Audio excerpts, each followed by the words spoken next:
Hello and welcome back to Rage Gaming and more Wild. Today we're talking Charge Blade with the important changes that have happened for this weapon. New potential thanks to Bubble Blight. Walking back the changes that happened a bit in Title Update 2. Bringing back the relevance of ED1 and ED2. The new Talisman system affecting the potential of builds. We have a lot to look at and talk about today. Before I do any of that, it's really important that I give Josh his deserved credit on this one. As usual, we work together to bring you the builds for the weapons that I cover on the channel, but even more than normal in regards to picking the builds and doing the math, there's a lot of work going into understanding the talismans right now, what's possible or even reasonable. So obviously I want to give big credit to him for the work that he's done for these videos and this update, which is pretty crazy. But also a thank you to the data miner of the information for talismans to even let us work out what's possible, DTL Nor, who also did the data mining for talismans back in Rise, which is pretty cool. Right, let's talk Charge Blade. There are some changes for it in Title Update 2.5 or the August update. In short, they walk back some of the nerfs that occurred for Savage Axe. This is mainly relevant for ED1 and ED2, that familiar combo we were using for a lot of wilds. With Title Update 2, we started doing the Morph combo as it's called, going into sword mode, getting a quick shield thrust to transform into the axe mode for AED, and then doing the follow-up, credible damage, on hit, Val pops and more. Then just repeating it over and over. This is instead of doing ED1, ED2, and then repeating and refreshing that. As they stated, this isn't what they were kind of expecting. They want to open up new avenues of options for the weapon, not just change which combo we're looping it with Sim. So for ED1 and ED2, the initial hits are back to their pre-nerf values, while the chainsaw ticks are still slightly weaker than before Title Update 2, they were a bit stronger than Title Update 2 version. So overall, it's good news. And while I can't say for 100% certain the fun morph combo is still the best, or ED1 and ED2 reset is that the best, it's clear that the power of ED1 and ED2 is back, but you know, the high impact of AED in the follow-up, thanks to Title Update 2, that's still there too. So we're seeing speedrunners use case-by-case choices, fighting for the full combo on knockdowns,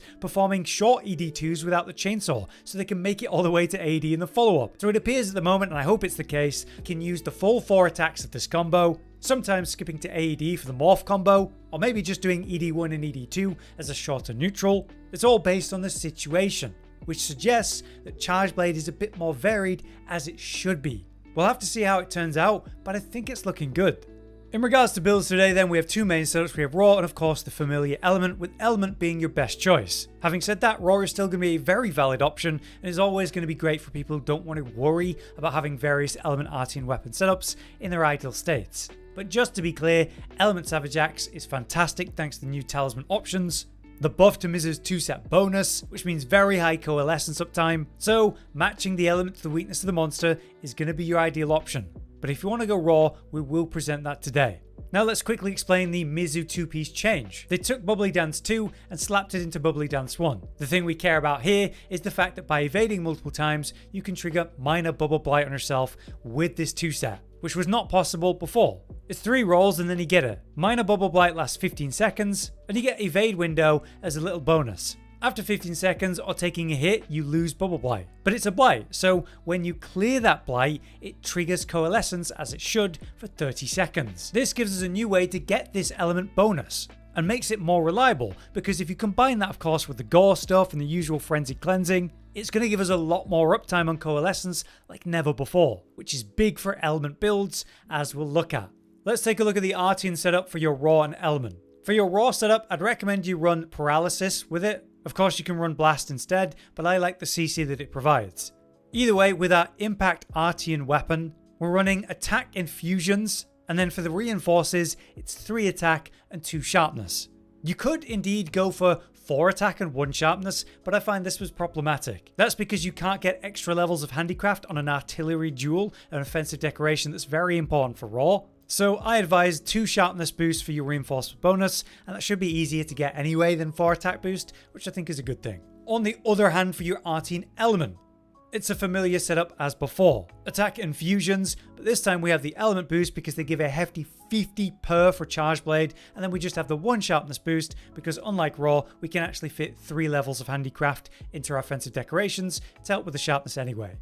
In regards to our new RNG talismans, our initial thoughts on the best talisman option would be this: a 3 attack boost and then 1 other skill that's high value that you'd normally end up using a 3 slot in a decoration slot of your armor. So 1 level of agitator here is a good example. But other things are possible, like one level of weakness exploit or even burst. And with these rarity 8 talismans, you see you get one offensive decoration slot. There's only a 1 slot, but you can fit something like attack boost in there, like I'm doing here. This is because it would get you to level 4 of attack boost, which as you can see starts to give you a % bonus instead of just flat raw increases, which is obviously super impactful. So right now we consider something like that a top option and base our builds around that concept, but please keep in mind this is very early days for talisman understanding. This is what we think at the moment. When I present the sets, I'm going to highlight things that are going to give you more flexibility rather than something so perfect.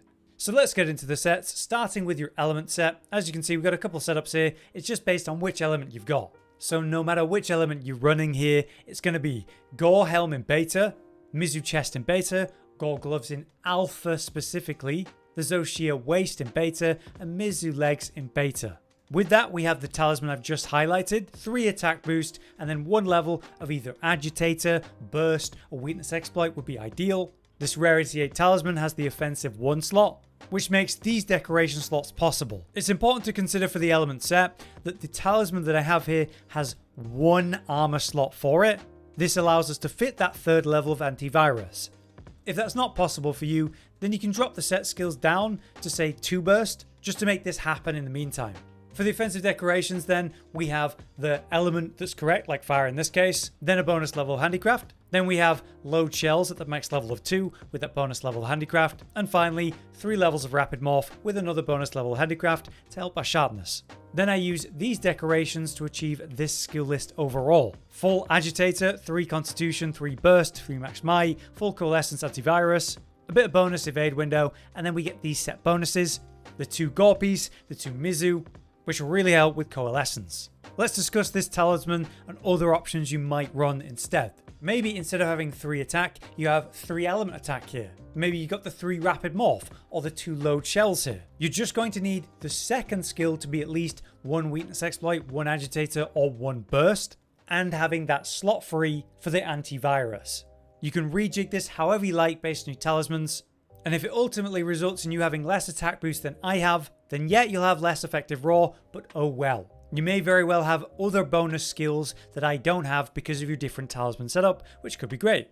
Now let's quickly run through the math just to highlight how good this is. So we have 205 base raw with this more element focused weapon. We multiply that raw by the 2% we're getting from attack 4. And now we have the raw values from attack 4, burst 3, agitator 5 with a 65% uptime. And that brings us more to like 242.1. Multiply that by our white sharpness, bring us to 319.57.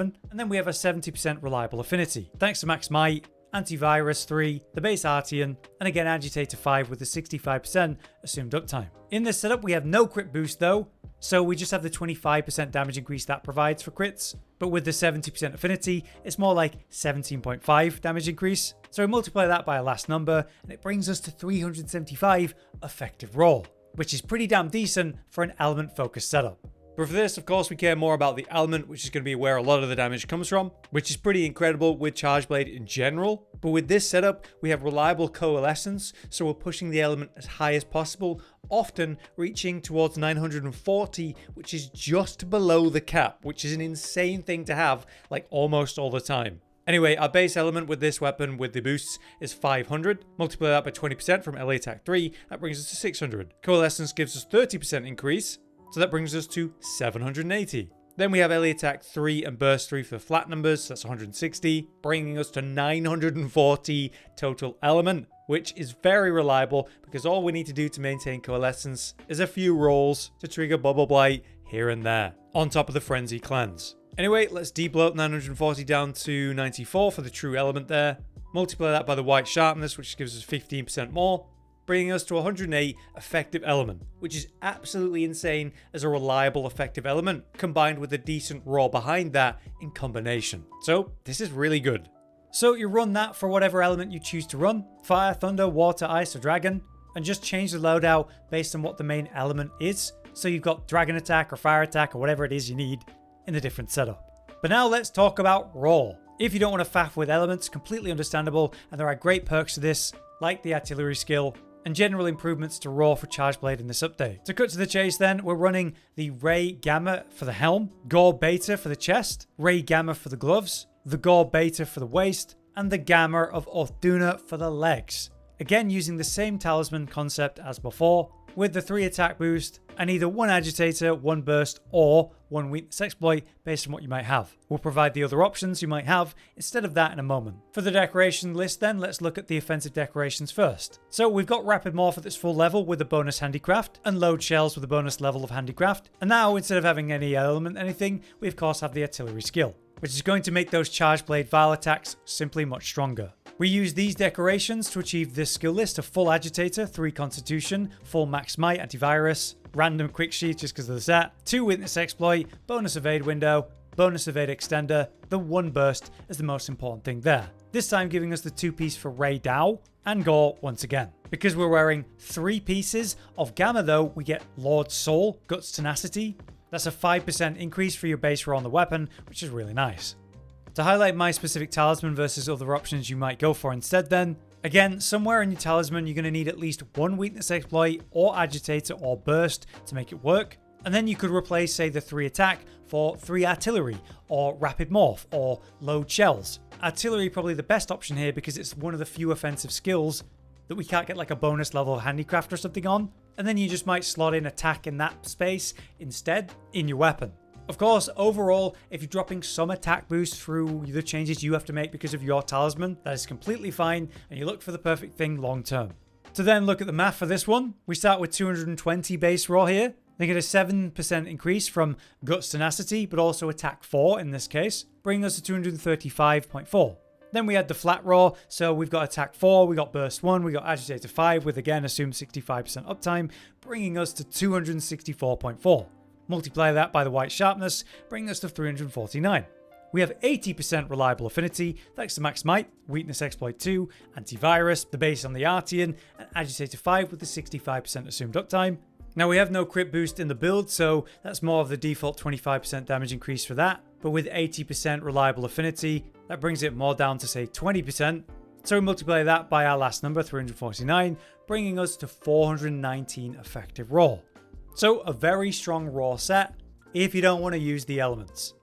Overall then, I'm pretty happy with this update. While I personally really enjoy the morph combo stuff, it's great to see the weapon kind of transition more to what it really should be, which is letting you do some of the Savage Axe gameplay of ED1, ED2, or going from sword and shield mode to smoothly transition into an AED, which feels so strong now with the follow-up after that. Actually doing the full combo of ED1, ED2 into AED into the follow-up, and it actually being a fantastic thing to do instead of just doing one of the other parts of the combo, it's much better. And with rapid morph making this all flow a lot smoother, it's great. Then you just got more reliable coalescence thanks to bubble blight, just making element stuff even better. I think this feels fantastic. But yeah, I hope that was useful. For now, I've been Hollow, you've been you. Thanks for watching. See you next time.